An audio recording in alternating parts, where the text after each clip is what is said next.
Taiwan. I'm Liao with news from here in Taiwan and around the world. China has ramped up maritime activity around Taiwan in what officials suspect to be military exercises. Taiwan has reported around 90 Chinese Navy and Coast Guard ships in waters around the country. Taiwan's military has raised its alert level and has set up an emergency command center to monitor China's movements. Officials anticipated Chinese drills around Taiwan this week in response to Taiwan President Ching's trip to allies in the Pacific, which saw him make transit stops in 2 U.S. territories. The Syrian government has fallen as rebel forces took the capital Damascus, a sudden end to the Assad family's 50-year rule. The newly ousted president and his family have been granted asylum in Moscow after fleeing the country, according to Russian state media. Rosie Greninger has this story. Celebrations in Damascus as news broke that Syrian leader Bashar al-Assad had been overthrown by rebel fighters after a civil war that has lasted 13 years. The regime's demise ending 5 decades of his family's brutal dictatorship. Rebel forces announcing their victory over state television. نهاية هذه الحقبة المظلمة وبداية عهد جديد لسوريا. Assad was in power for 24 years, taking over his father's tyrannical rule upon the older man's death. As their statues were toppled from pedestals across Syria, the ousted president and his family fled to Moscow. Russia, along with Iran, had long backed the Assad regime, providing technical and military support as he fought various rebel groups since 2011. But with both allies preoccupied with their own conflicts, Syrian rebel groups worked together in a lightning offensive, beginning their campaign in the northwest, sweeping through Aleppo, Homer, Daraa and Homs in just 11 days, before seizing the capital Damascus virtually unchallenged. With Assad gone, civilians and fighters raided the presidential palace, and prisoners long held by the regime were freed. في غضون 11 يوم بفضل الله عز وجل تتحرر سوريا من شمالها إلى جنوبها ومن شرقها إلى غربها. الحمد لله. هذا مدد من الله عز وجل. الحمد لله رأينا بأم أعيننا كيف أن عذابات 13 عاما تتعافى من خلال هذا النصر العظيم. Many Western leaders welcomed the fall of the regime, aware that there is still much uncertainty ahead, including the country's relations with Russia and Iran. As we all turn to the question of what comes next, the United States will work with our partners and the stakeholders in Syria to help them seize an opportunity to manage the risks. An Assad appointee, Syria's Prime Minister Mohammed Ghazi al-Jalali, issued a video statement as the rebels took over, saying he's ready to help form a transitional government. He was last seen in the company of rebel fighters, reportedly to discuss a peaceful transfer of power. This is a positive sort of sign because there is that sort of contact and coordination. But I think it's not gonna likely play a big role in terms of what comes next because you have different armed groups and different sort of areas of control.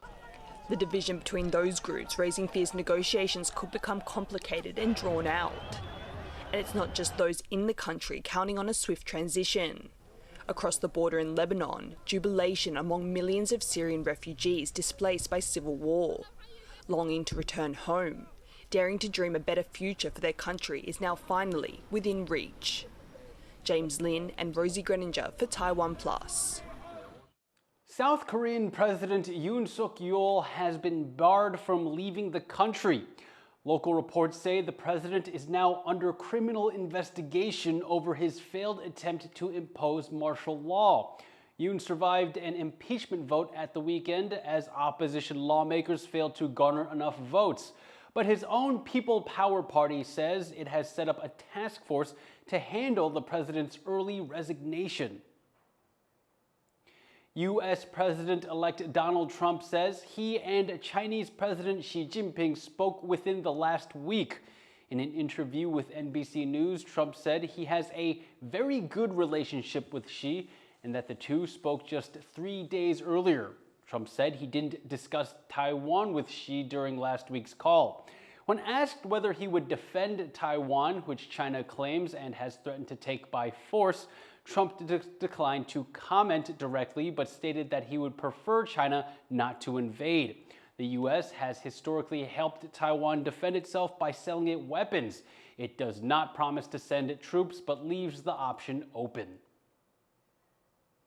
Taiwan's former legislative speaker has proposed a new approach to handling relations with China, arguing for separate governance without division between the two sides.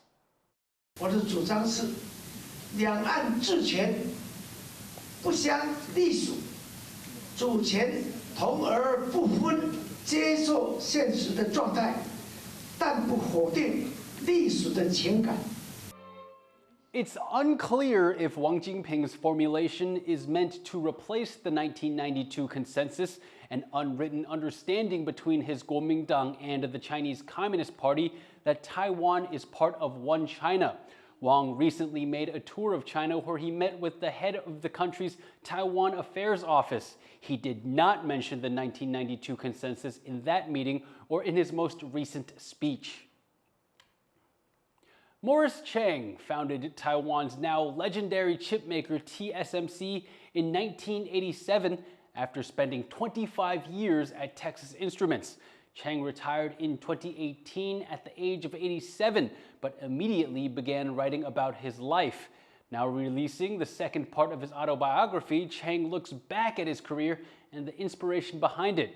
Cadence Quaranta reports. Retired, but not unproductive. At age 93, tech giant Morris Chang may no longer be leading Taiwan's largest chip company, but he's just released the second part of his autobiography, a 600-page chronicle of his distinguished career. And he says writing it wasn't easy. 不好玩，太苦了。这个我应该说，也不是完全不好玩，可是这个苦的时候多。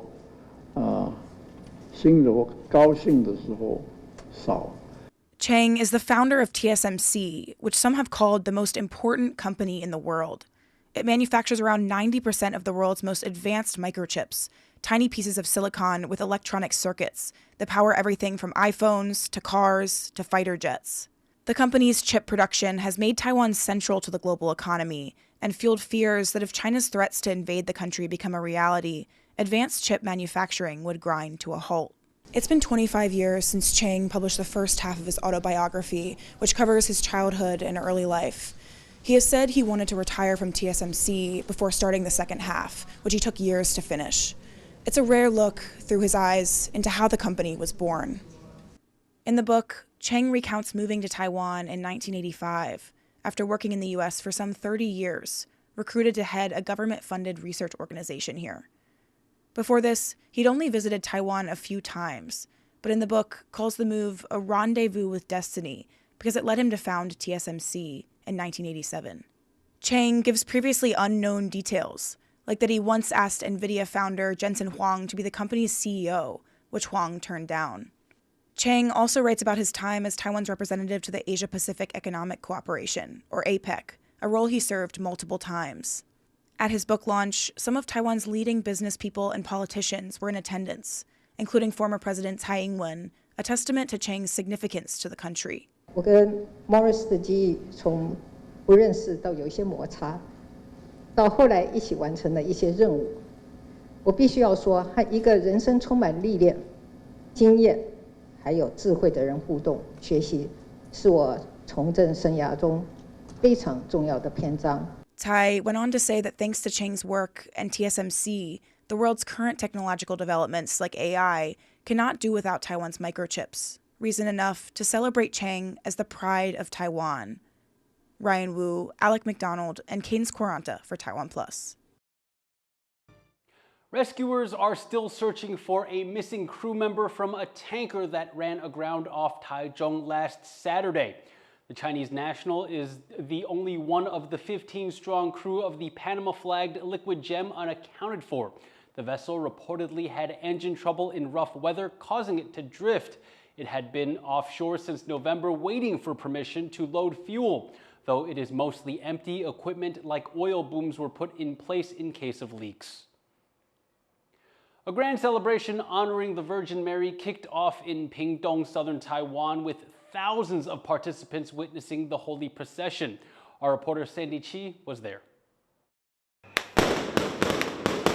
The Virgin Mary, seated in a sedan chair, is carried through the streets of a small village in Pingtung, southern Taiwan. This is the Madonna Procession, the largest Catholic parade in the country, held annually on December 8th. The date marks the anniversary of when the church that holds the ceremony was established, and coincides with the Catholic holiday, honoring the Virgin Mary, the church's patron saint.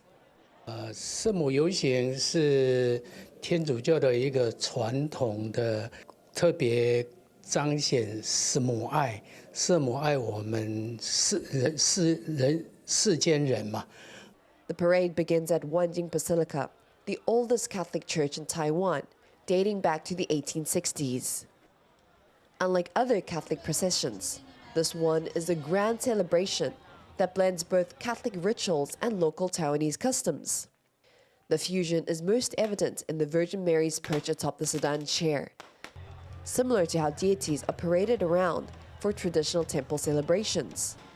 But there are other unique cultural elements as well. 西方已经有在圣母游行，但是我们是融合了就是中式的一个色彩。你看今天你会看到放鞭炮，这是我们的特点。那个放鞭炮不是我们教友自己放，而是那个我们拜拜的不同信仰的一个那个家庭。During the procession, around 50 volunteers take turns carrying the Virgin Mary through the streets. Her chair is said to weigh between 500 to 600 kilograms. 抬轿对我们来说的话是一个很神圣的一个事情，这样对我们自己心里面来说的话，这是一种承担一年当中所有的苦，我们把它承担起来，然后借由这个重担，我们好像把一年当中的一些罪啊或者是什么都释放掉，这样。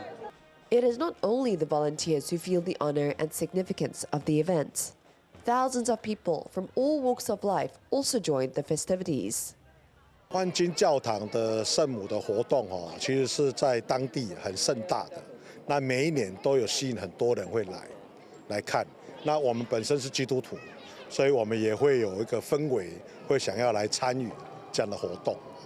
Taiwan is also host to a growing number of Filipinos who are often Catholic themselves. For those that can join, the event helps them feel a bit closer to home. I'm a Catholic and so very close together with the family because here in Taiwan is no family here. Only my daughters and some of my friends. I'm here to Taiwan for 27 years and this celebration of Immaculate Conception, I attend this Mass every year. We Catholics are family-oriented. We want to know our family, our children, especially we are married to Taiwanese. We want to, educate them with the Catholicism and our faith to be strengthened, even though we are here in Taiwan.